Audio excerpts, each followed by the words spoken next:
छत्तीसगढ़ में चल रही गौ तस्करी को लेकर गौ सेवक उमेश बिसेन सड़क पर दंडवत करते हुए आईजी ऑफिस पहुंचे। उन्होंने बताया कि छत्तीसगढ़ में बड़े पैमाने पर गौ तस्करी हो रही है।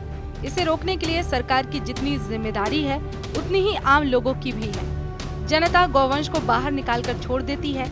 यही कारण है कि छत्तीसगढ़ में गौवंश की तस्करी राजधानी से ही होकर जाती है। उमेश का कहना है कि उन्होंने अपनी बात जिम्मेदारों तक पहुंचाने और इस घटना का विरोध करने के लिए दंडवत यात्रा निकाली है।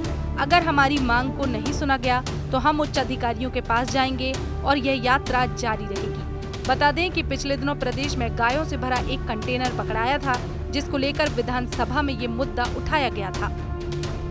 आज जो दंडवत यात्रा हुई, जो सूरत का टिकरापारा सिद्धार्थ चौक से आईजी ऑफिस तक जा रहे थे, आईजी ऑफिस तक हुई। उस दंडवत यात्रा इसलिए की गई, छत्तीसगढ़ में गौवंश तस्करी के बड़े बड़े मामले सामने आ रहे हैं। रायपुर के आसपास से तस्करी हो रही है, तस्कर बेखौफ होकर घूम रहे हैं कुछ, और ये तस्कर छत्तीसगढ़ के कोने कोने में तस्करी करा रहे हैं। उनका नाम लेना चाहूँगा जो तस्करी कर रहे हैं: विवेक तिवारी, छन्नू स्वामी, संजय स्वामी, विक्की भारती, सलीम कवाड़ी, इकबाल, इमरान बान, अन्य तस्कर, क्योंकि मैदानी इलाके में जहाँ तस्करी हो रही है, गौवंश ट्रकों से, पैदल, अन्य माध्यम से तस्करी हो रही है, जिसके लिए दंडवत यात्रा हमने आईजी साहब के वहाँ तक करी।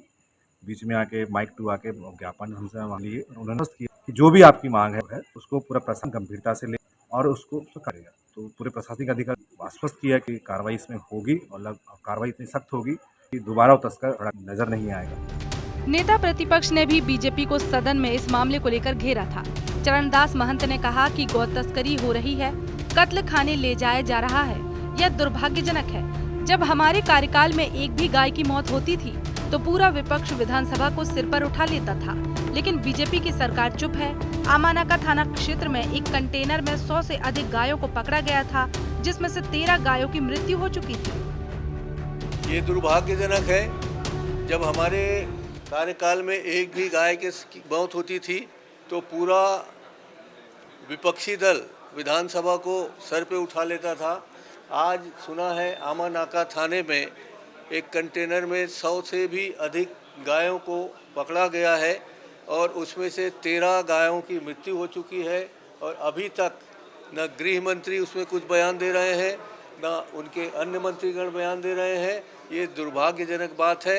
उसमें जो गाड़ी के नंबर लिखे हुए हैं वो तमिलनाडु के हैं, केरल के हैं। इस तरह से जो मुझे जानकारी मिल रही है कि ये गाय कत्ल करने के नाम से जा रहे थे, ये सर्वविदित है। और इसके बावजूद भी भारतीय जनता पार्टी की सरकार अभी तक चुप है, कोई कार्रवाई नहीं हो रही है। इसकी हम निंदा करते हैं। इसके जवाब में रामविचार नेताम ने कांग्रेस पर आरोप लगाते हुए कहा कि पूर्ववर्ती सरकार में गौ तस्करी होती थी। हमारी सरकार इस मामले को कानून के दायरे में लाकर सख्त कार्रवाई करेगी। उस समय की सरकार में हमारे कार्यकर्ता के ऊपर फर्जी मुकदमा लगाया गया। गौ तस्करों के खिलाफ कार्रवाई न करके गौ सेवकों पर कार्रवाई हुई, क्योंकि कुछ भी कार्रवाई करते तो उनके आका यहाँ बैठे थे। देखिए, पूरे 5 साल कांग्रेस के राज में जिस प्रकार से गोठान के नाम से, गायों के नाम से नारा इतना उठाओ, इतना लगाओ और सीधे उसके खिलाफ काम करो, ये तो उस समय की सरकार में हमारे कार्यकर्ता के ऊपर फर्जी मुकदमा लगाया गया। किसके द्वारा? ये जो गौ तस्कर थे उनके रिपोर्ट पर जो गौ सेवक थे उनके ऊपर लग गया। लेकिन जो गौ तस्करी करते हुए पकड़ाए, कार्रवाई हुई, वहाँ के लोगों ने उनको पिटाई भी किया, लेकिन उनके खिलाफ जो है पुलिस की हिम्मत नहीं हुई कार्रवाई करने का। क्योंकि कुछ भी कार्रवाई करते तो यहाँ उनके आका बैठे हुए थे। उनके संरक्षण में पूरे प्रदेश में ये जो गौ तस्कर थे, भू माफिया थे, रातों रात लोगों का जमीन पे कब्जा कर लेना, रातों रात घर बना लेना, किसी का घर बना हुआ है उसमें सीधे कब्जा कर लेना, ये तो एक तरह से संरक्षण में ऐसे असामाजिक तत्व पल रहे थे। और आज जब सरकार बदली है, आदरणीय हमारे मुख्यमंत्री जी के नेतृत्व में जब इस सरकार बनने के बाद अब कार्रवाई जब जमीन में करना शुरू की है तो चारों तरफ छटपटा रहे हैं, तरह तरह के आरोप प्रत्यारोप लगा रहे हैं।